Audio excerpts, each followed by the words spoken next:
Hello students, आज हम पढ़ेंगे विद्युत द्विध्रुव के कारण निरक्षीय स्थिति में स्थित बिंदु पर विद्युत क्षेत्र की तीव्रता। निरक्षीय स्थिति मीन्स एक ऐसा बिंदु जो विद्युत द्विध्रुव के अक्ष पर स्थित न होकर उसके लंबवर्धक स्थिति में स्थित होता है। ठीक है, तो मान लीजिए ए बी एक विद्युत द्विध्रुव है। विद्युत द्विध्रुव मीन्स जब दो बराबर और विपरीत आवेश एक दूसरे से एक निश्चित दूरी पर स्थित होते हैं तो एक ऐसा निकाय विद्युत द्विध्रुव कहलाता है। ए बी एक विद्युत द्विध्रुव है जिसमें ए और बी के बीच की दूरी 2a है। ओ इसका मध्य बिंदु है और बिंदु ओ से बिंदु पी पर एक निरक्षीय स्थिति में स्थित बिंदु पी है जिस पर हमें विद्युत क्षेत्र की तीव्रता ज्ञात करनी है और OP बराबर है R। OP is equal R और AB इज इक्वल 2a। ठीक है, तो प्लस Q आवेश के कारण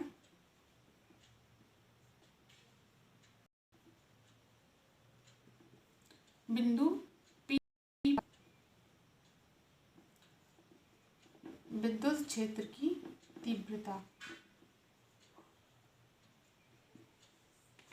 ये हो जाएगी E1 equal 1/4 pi epsilon not के Q अपॉन BP स्क्वायर।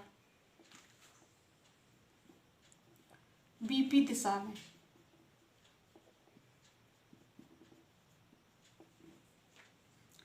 इसी तरह से माइनस Q आवेश के कारण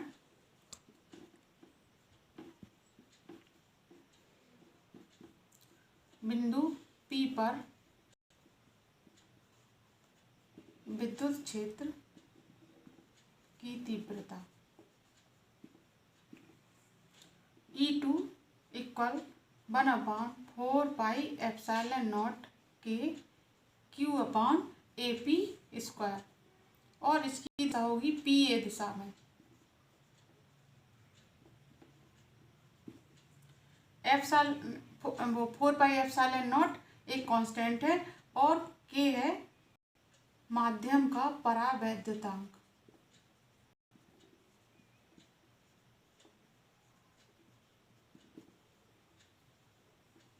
ठीक है, अब इस चित्र में देखें AP और BP, इसमें अगर हम पाइथागोरस प्रमेय लगाएं तो AP बराबर हो जाएगा BP बराबर R square plus A square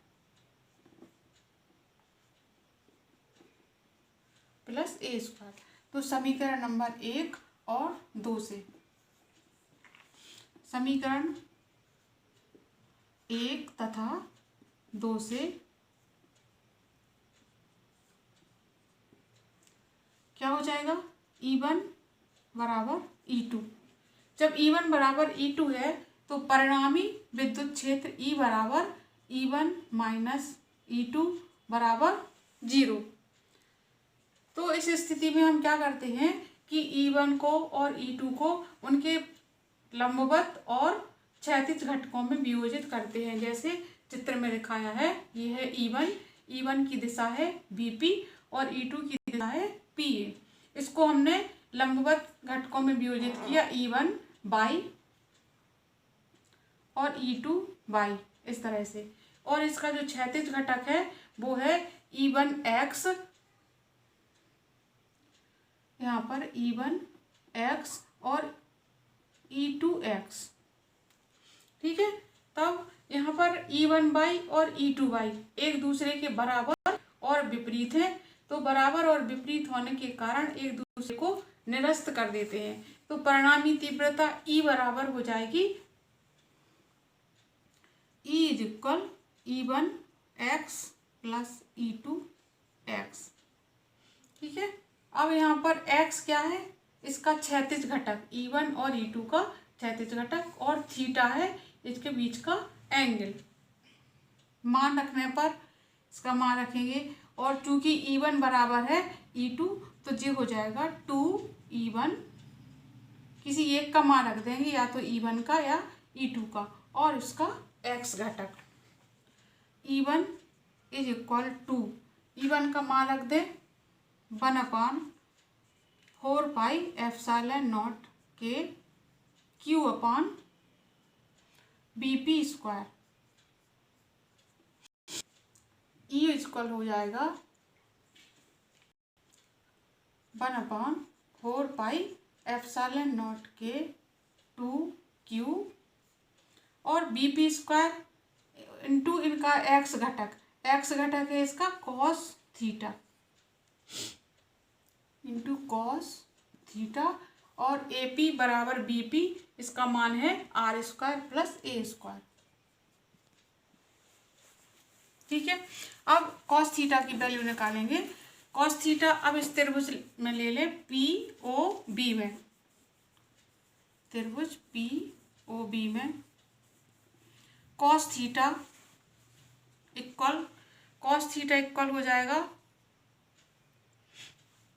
OB/PB।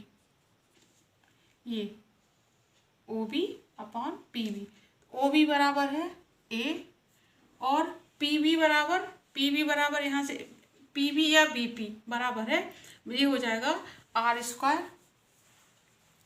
+ A² का √। ठीक है, तो AP² BP², इसका मान रख देंगे E में, समीकरण नंबर 3 और 4। समीकरण 3 में cos थीटा का मान रखने पर मान रखते हैं E = 1/4πε0 के 2Q R² + A² into A/√R² + A²। ये तब E इक्वल हो जाएगा E = 1/4πε0 के 2QA, ये है विद्युत द्विध्रुव आघूर्ण और विद्युत द्विध्रुव आघूर्ण P बराबर होता है 2QA। इसकी जगह पर हम लिख देंगे P और ये हो जाएगा R² + A² पावर 3/2। ठीक है, अब ये A डिस्टेंस और R इसमें बहुत ज़्यादा अंतर है, ये डिस्टेंस बहुत कम है काय की अपेक्षा, R की अपेक्षा। इसका मतलब है R is very greater than A, तो A को हम नेग्लेक्ट कर दें अगर,